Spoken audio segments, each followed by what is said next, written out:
अरे अबे कम कुछ ना कहता यार, क्या बात है। वो तो पहली पंक्ति में ऐसा क्या दिख गया आपको?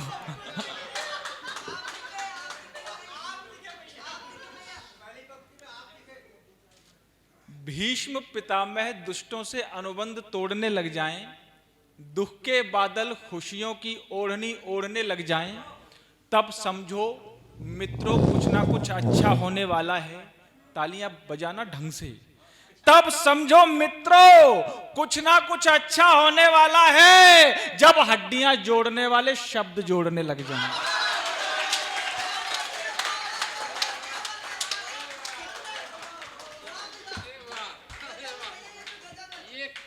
काव्य पाठ की नहीं है, ये संचालन की सम्मान है, संचालन का।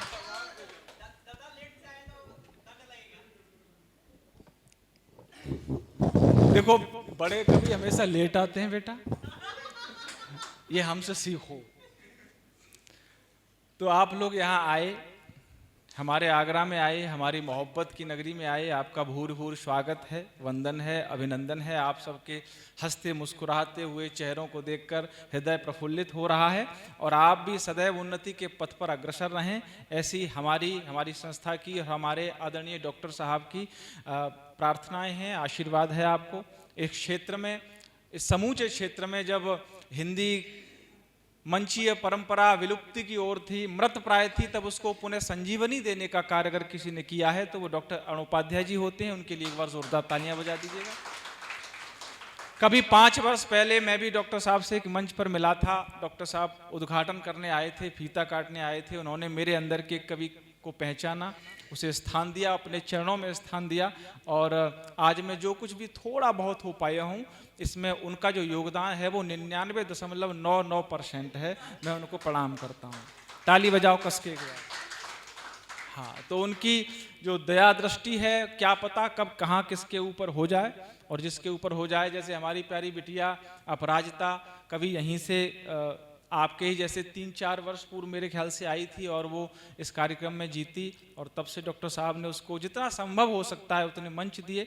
तो ऐसा नहीं है कि वो आप आज कार्यक्रम करके चले जाएंगे, ऐसा नहीं है। डॉक्टर साहब की नज़रों में, उनके दिमाग में, उनके हृदय में आप घर कर गए तो वे आपको पुनः आगरा बुलाते रहेंगे। एक बार पुनः उनके लिए तालियां बजाएं। मैं अपनी संचालयी अक्लमंदी को परे रखता हूं, और क्योंकि समय बिल्कुल नहीं है और मैं आपको जल्दी से सारे काम निपटाने का मुझे आदेश प्राप्त हुआ है, तो वो मैं सारी अपनी जो अक्लमंदी है अपनी जेब में रख लेता हूं और जल्दी इस कार्यक्रम को समापन की ओर ले चलते हैं, क्योंकि आपको भी निकल। सबसे पहले मुझे आदेश हुआ है सम्मान कराने का। हमारे जो सीधे हाथ की तरफ जो बड़े लोग बैठे हैं, इनके चरणों में बैठकर हमने कभी कविता का का खा गा लिखना सीखा। इनकी जूतियों के पास बैठकर इनकी चरणों की धूल को मस्तक से लगाकर हम कभी कविता के 2 शब्द गढ़ना सीख पाए। तो ये हमारे लिए बड़ा सौभाग्य का विषय है कि आज वे हमारे सन्मुख बैठे हैं, हमें जज करने आए हैं। अगर कहीं इन लोगों से हम अब अपनी कविता जचवा लें, हम अपने शब्दों को जचवा लें, तो हम तो वैसे ही धन्य हो गए। एक बार इन लोगों के लिए प्रणाम, इन लोगों के लिए तालियां बजा दीजिए। सबसे पहले आदरणीय अंजना दीदी जो आई हुई हैं, कानपुर से आई हुई, मैं उनसे निवेदन करूंगा, दिलीप दीदी को लेके आओ। दरअसल उनके सुबह चोट लग गई थी और दीदी का फ़ोन आया कि मैं बड़ा महसूस कर रही हूँ, कैसे आऊँ, लेकिन मैंने वादा किया है तो मैं आऊँगी भी ज़रूर। तो मैं उनको निवेदन करूँगा कि वे एक बार मंच पे आ जाएं, और आदरणीय डॉक्टर साहब से और बहन जी से निवेदन करूँगा कि वे भी मंच पर आ जाएं और उनको मोमेंटो दे के पुष्पमालाएँ और शॉल उड़ाकर उनका सम्मान करें। आइए आप बिल्कुल सही जगह आई हैं। पैर में लग जाए तो डॉक्टर साहब के पास ही आया जाता है, और वो डॉक्टर भी हड्डियों के ही हैं, तो फीस के पैसे तो बच गए आपके। भूर स्वागत, वंदन, अभिनंदन आदरणीय अंजना कुमार जी लखनऊ से।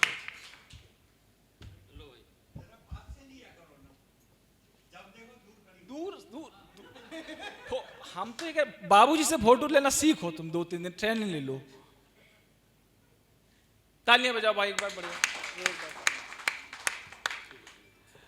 कहीं दिनकर की परंपरा को, डॉक्टर हरिओम पवार जी की परंपरा को अपने शब्दों के माध्यम से आगे बढ़ाते हुए हमारे क्षेत्र के, हमारे सबके बड़े भाई, हमारे सबके जितने भी यहाँ के वीर रस के कवि, हम जो नए पनपे हैं, उनके गुरु कहलाने वाले सुबोध सुलभ जी का मैं सम्मान स्वागत कराना चाहता हूँ। भाई साहब आ जाइए।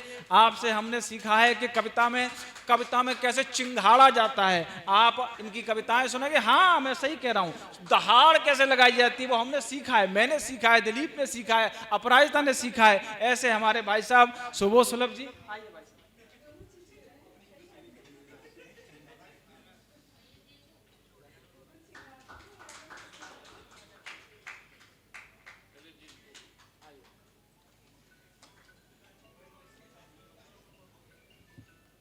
सुबोध सुलभ जी भाई साहब, अब मैं इधर जाऊंगा क्योंकि मैं वरिष्ठता के क्रम में बाबूजी को बुलाऊंगा। हमारी एक दीदी आई हैं। नहीं नहीं नहीं नहीं नहीं, आप हम में से कैसे हो जाएंगे। आदरणीय साकेत कुलश्रेष्ठ जी जो टूंडला से हमारे मध्य उपस्थित हुई हैं, हिंदी काव्यधारा परंपरा की एक अंकुरित होती हुई कवि सम्मेलन की दुनिया में अपना नाम कर रही हैं। मैं निवेदन करूंगा, मैंने भी आपको पहली बार सुनूंगा मंच के माध्यम से, तो प्लीज़ आप आ जाइए। और दीदी से पुनः निवेदन करूंगा, एक बार और आ जाइए आप सम्मानित करने के लिए। दीदी आ जाओ, आ जाओ।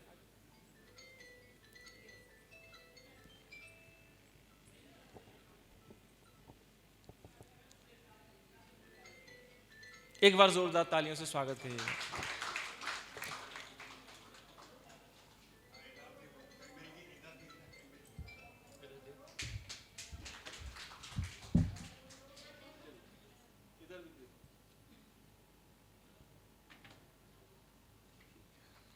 तदुपरांत में एक प्यारी बिटिया जो कभी यहीं आपके मध्य बैठा करती थी, आज भारतवर्ष के बड़े बड़े मंचों पर बड़े बड़े कवियों के मध्य जाकर काव्य पाठ कर रही है। हालांकि आप भी कर रहे हैं, ऐसी बात नहीं है, लेकिन वो बिटिया भी कर रही है। उम्र में वो आपसे छोटी हो सकती है, हो सकता है वो ज्ञान में भी आपसे छोटी हो, लेकिन उसका जो पढ़ने का तरीका है, उसके पढ़ने की जो शैली है, जो भाषा है, जो शब्द संयोजन है, वो लाजवाब है। एक बार उसके लिए तालियां बजाइएगा। मैं प्रणाम करता हूं बेटी तुम्हें, और आता हूं, निमंत्रण देता हूं कि मंच पर आ जाओ। अपराजिता, उसकी माँ भी यहाँ बैठी हुई, मैं उनसे भी निवेदन करता हूं कि वो भी प्लीज एक बार आ जाएं, और आपके हाथों से वो माला पहनेगी तो उसका कद और ऊंचा हो जाएगा। प्लीज आप एक बार आइए। ऐसा कह देखिए, ये तो आनंद के क्षण है, ये कोई कार्यक्रम थोड़ी ना है, ये तो पारिवारिक कार्यक्रम है। हम सब एक परिवार के हिस्सा, यहाँ कोई आम श्रोता है ही नहीं, यहाँ तो सब असामान्य लोग बैठे हैं। आइए। हाँ, कोई सामान्य कहाँ यहाँ पे, उधर भी कभी इधर भी कभी। बजाओ भाई ताली एक बार। आज ये काव्य पाठ भी करेंगे हमारे मत।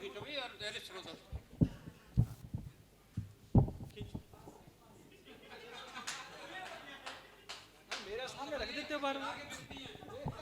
हाँ, उनके बाद कभी संचालन करने का गुर सीखना हो, संचालन करने का शऊर सीखना हो, तो एक नाम होता है आगरा में, उनका नाम है श्रुति सिन्हा जी।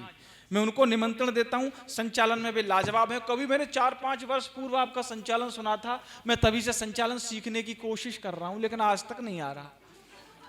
आज भी मैं लेट आया हूं, नहीं पहले से आता तो सीख लेता।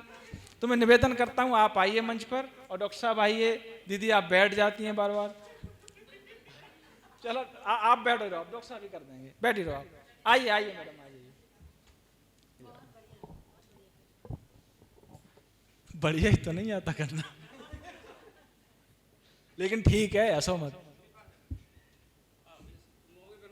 ये स्मार्ट लोग इधर उधर रहते हैं ना, दिलीप और एलिस, तो मेरा फोटो बढ़िया आता है। लड़की फिर दूर से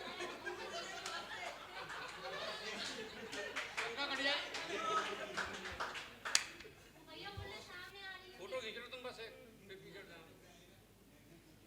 भैया ज्यादा के पैसे काट लेना। हाँ, रजिस्टर रखे गए हैं किस किस के पैसे कटने हैं। उसके बाद गजल, मुक्तक,